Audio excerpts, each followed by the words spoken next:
Hello, I've spoken a lot about stars in the previous video, so I'm going to move on to other objects that we're interested in as astronomers. And I'm going to start close to the Earth and then move away in subsequent videos. So I'm going to start with the moon in this video. And then after this, I'm going to start looking at the planets and other things in the solar system. Then I'll leave the solar system to look at other things in our galaxy. And then after that, things that are beyond our galaxy. So starting with the moon then. This is the Earth's only natural satellite. It's the only object that is orbiting around the Earth. And it's not that far away. I mean, it varies in distance, but the average distance to the moon is around about 240,000 miles. And the moon is big as natural satellites go in the solar system.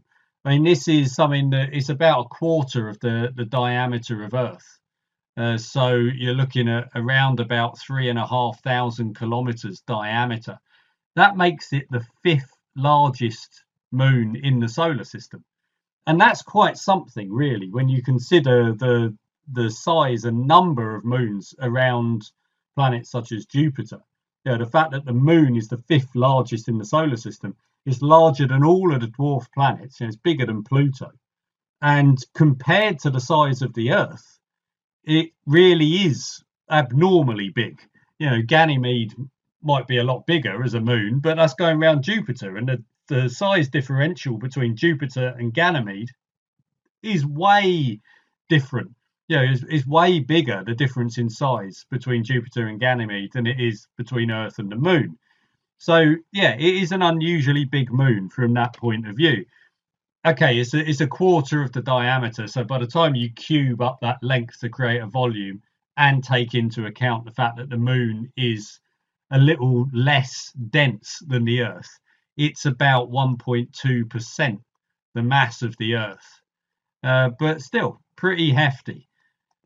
That's not enough mass to sustain its own atmosphere. It doesn't really have an atmosphere to speak of. It doesn't really have a magnetic field in the way that the Earth does. You know, the Earth has got its magnetic field powered by this dynamo action that's happening in the core, where you've got this molten core to the Earth, and it's powering these electric currents that are creating this magnetic field. Well, you don't have that in the moon. It's got a solid inner core. It's got a hardened mantle. So you're still going to get a core, an outer core, and a mantle, but it doesn't have that dynamo effect that you get on the Earth. So it doesn't really have any significant magnetic field. The gravity, you know, we've seen people jumping around on the moon, the astronauts who landed there back in the 60s and 70s. The gravity is about 1/6 that on Earth, about half of what you get on Mars. So, you know, it's there, but it's very different in the way people move around, as we've seen. But what is the history? What's the life story of the moon? You know, how did it come into being? Why is it so big? What's going on? Well, it's thought that the moon formed around about 4.5 billion years ago. And that is not long after the formation of the Earth. And it's thought that it was formed from a giant impact. So some object about the size of Mars, so really a giant impact, came in and hit Earth, very young Earth as it was forming, still cooling down. So, you know, still a lot of it was molten.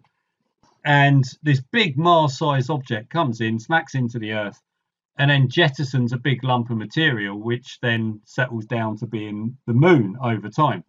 And there's plenty of evidence for this. I mean, of course, we can't be entirely sure, and people might come up with different theories in the future. But this is not a theory without evidence. There's things like the high, comparatively speaking, high angular momentum inside the system of the Earth and the Moon as they orbit each other. Maybe this extra angular momentum was added by a third body as it came in and hit the Earth. Then there's the moon is depleted in a lot of very volatile elements.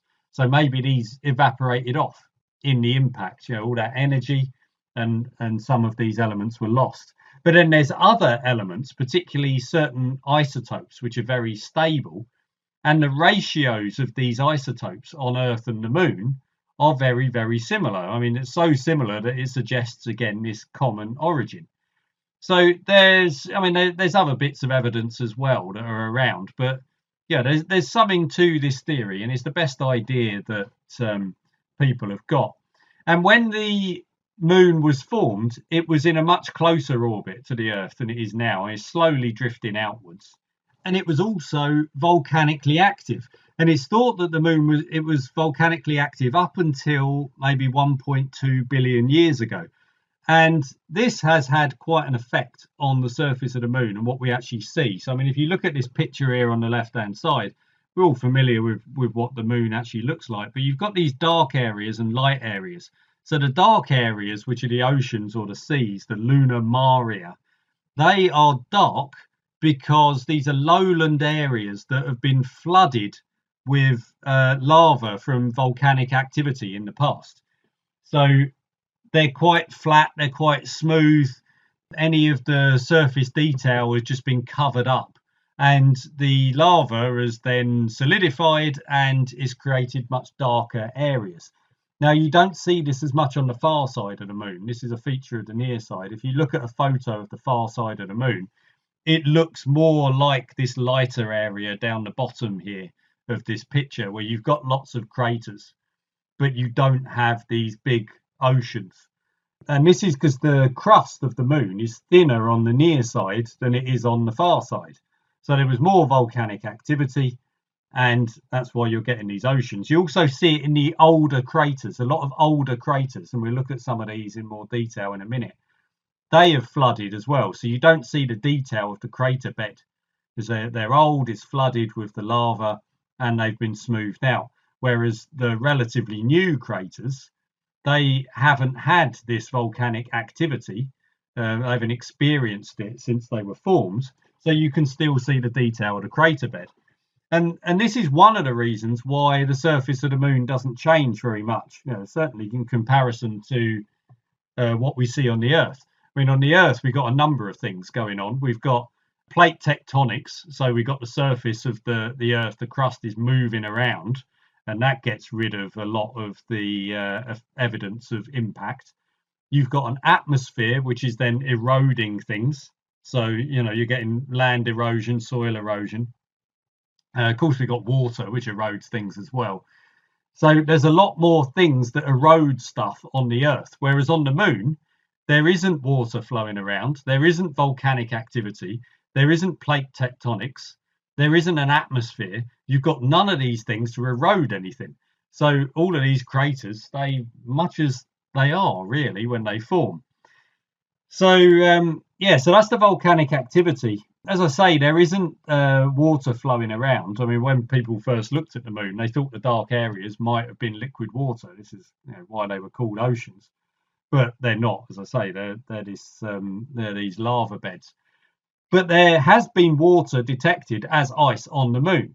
Now, it can't survive direct sunlight on the moon, water. It will be lost to space. You get this process called photodissociation, which essentially is a way of evaporating the ice into vapor. The water molecules just disappear off into space. So the only way you're going to find any water ice on the moon is if you can find permanent shadow, which you can get in craters near the poles. And lo and behold, they have detected water in these craters. And the water ice can get there in a number of different ways. It could be through comets that have landed there in the past. Comets have got a lot of water ice in them. It could be that it's forming through an interaction between hydrogen that's coming in on the solar wind and oxygen that's in some of the rocks. So it could actually be forming on the moon in that way. But one way or another, there is water ice that's there. And this is important. If we were ever going to set up a base on the moon, then you want to have some water there. It's very expensive, probably prohibitively expensive to actually fly water up there. It's heavy stuff and you need a lot of it. So if there is some that's already on the moon, then, great in the future if anyone starts wanting to set up a moon base. Now, I did mention earlier on when I was saying about the, we see these oceans on one side of the moon, but not the other. And that does raise the question of, well, why do we have a near side and a far side of the moon? Why isn't the moon just rotating round and we see all of it? Because we only see about 59–60% of the moon's surface. And that's because of this thing called tidal locking, where and you see this isn't just the feature of the moon. You'll see this on various moons and planets and other objects in the solar system, where one object will have one face locked as towards a larger object. So let's think of what's going on with the moon in the past. If you've got the Earth, which is bigger, and the moon is making its way, so it's both going round the Earth, but it's also rotating on its axis. So as the moon rotates, it gets some drag from the Earth. So say it was turning this way, as it's trying to turn away from the Earth, rotating on its axis, the force due to gravity towards the Earth is just slowing it down.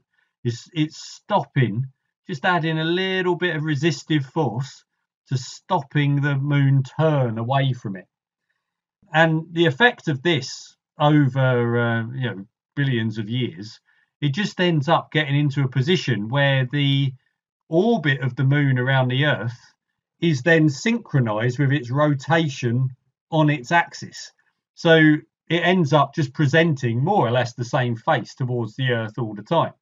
Now you get little variations in this, depending on distance from the Earth and angle in the orbit and all this sort of thing. So you can see a little bit round the edge, as it were.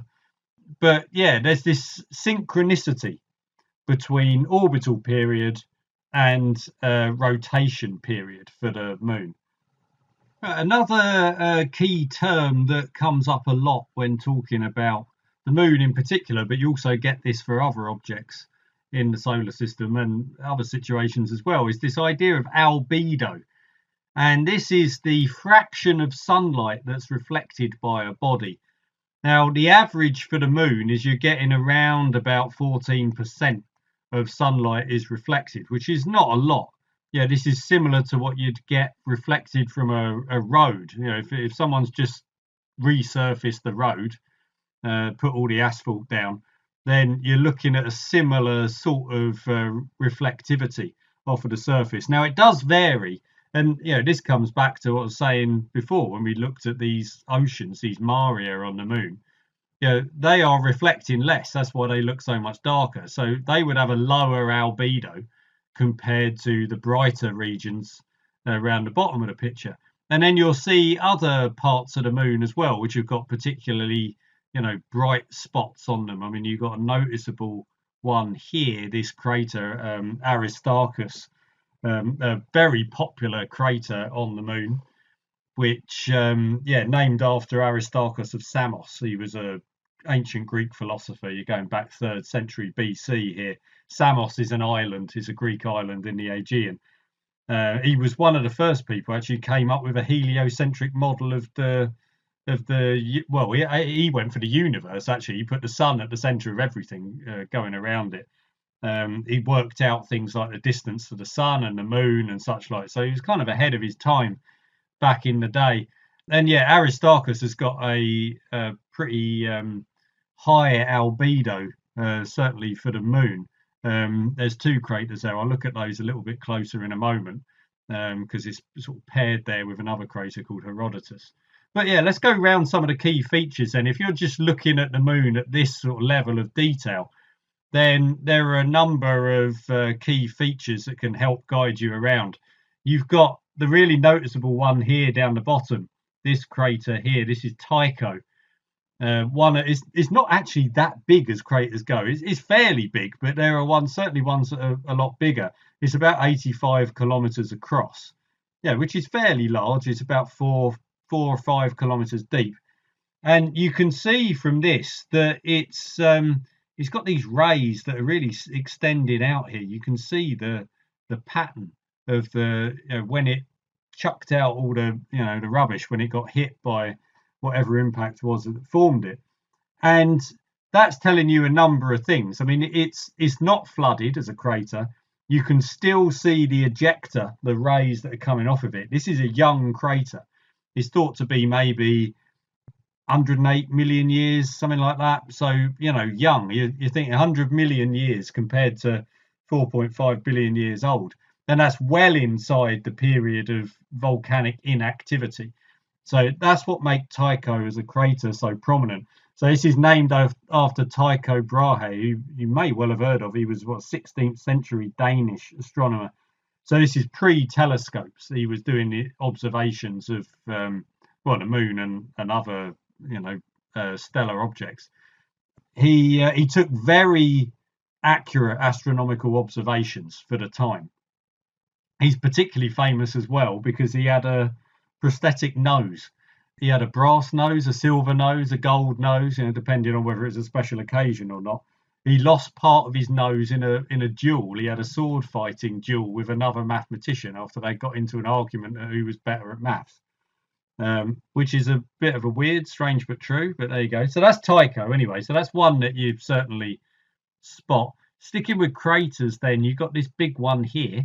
This is Copernicus. Kind of stands on its own. It's an old crater, but not, well, it's not one of the really old ones. It's 800 million years. So as I'll show in a minute in a close-up of it, you can still see the crater bed because again it's post volcanoes. So that's a big prominent one because it's kind of on its own there in the middle of these seas, and it's big. If we were going to pick out, say, let's pick out an old one. Here we go. This one up here. Very dark crater, flooded. Again, we'll look at that one in detail, close up in a minute. That's Plato up the top. So it's, yeah, I mean, that is an old one, but that's during volcanic times. It's bigger than Tycho, but it's not as noticeable because, you know, it's darker, doesn't have all of the rays coming out of it. So, yeah, what about the seas then? I mean, you'd have heard of, you know, quite a few of these. You've got Sea of Tranquility, possibly the most famous one. That's one here. This is where the Apollo 11 moon landing, the first moon landing, was in Sea of Tranquility, or Mare Tranquillitatis, if you want to go Latin on it all. So first moon landing would have been around about here. Then you've got the Sea of Serenity, is that one. You've got, what else have we got? I don't normally look at it quite this angle, so I'm trying to pick one from, right, this big one here, that would be Mare Imbrium, Sea of Rains. And then you get bigger ones as well. So although you might think, oh yeah, well, they're all just going to be Mare, this, that, or the other, you've got, you know, this bigger area here is then called an ocean. And that is Ocean of Storms. The Latin for it is escaping me at the moment. Ocean of Storms is that one. So, but the ones, if you can pick out, Sea of Tranquility is a big one. I mean, that's the one that most people have heard of, and it is quite prominent, and it's nice to be able to point out where Apollo 11 landed. So that's a sort of brief tour around those ones. Let's look then at some of these in more detail. Let's have close-up craters. And the good thing with these, with these ones, I'm using some of my own pictures just to give an idea of what sort of resolution you can get looking at the moon through a modest telescope from an inner city observing site. So this is just the telescope I use in the back garden. And I don't even do any particularly fancy processing on it either. This is quick processing using a £20 webcam. That's £20 cost rather than weight. You know, it's not like some epically heavy webcam. This is a £20 webcam attached to a, well, it's only an 8-inch aperture telescope. So, you know, reasonable results, you know, modest but reasonable, just to give an idea of what you can actually see through a telescope if you're thinking of moving into amateur astronomy. So, yeah, these are, well, we've got three of the craters I've just spoken about. So this top left one here, this is Plato. So you can see how the crater bed, you can't see it. It's fairly shallow now. You can see how it's flooded. This is all smooth in the center of the crater. And you can also see, it's nice here because you can really see on the shadow how rugged the rim of the crater is. So you can actually, it's quite a fun task to do. Maybe I'll do a video on it where you can then draw a cross section of a crater by looking at the shadows. You know, if you work out where the sun is when I took this picture, then you'll be able to say, oh well, what angle is it at? So what height is the rim? Actually draw out the profile of the rim of the crater. It's quite a fun thing to do. But yeah, you can see that's an old crater there because it's flooded. Let's move down to this one here then, bottom left. This is Copernicus. Now you can see features on the crater bed. You know, this hasn't flooded. This is, as I said before, about 800 million years old. So post-volcanic activity. You can see the, you know, really stepping down on the, you know, the edges of the crater. It doesn't have a defined rim like it does on Plato. But the interesting bit is you've got these central parts here, these central peaks, and you see this a lot on impact craters, where you'll get a rebound peak. So you'll get the crater like this with then a peak in the middle. So it's like the object comes in, you've got a flat surface, meteor comes in, hits it, dents it down, and then you get a rebound in the middle, and you'll get this central peak inside the crater.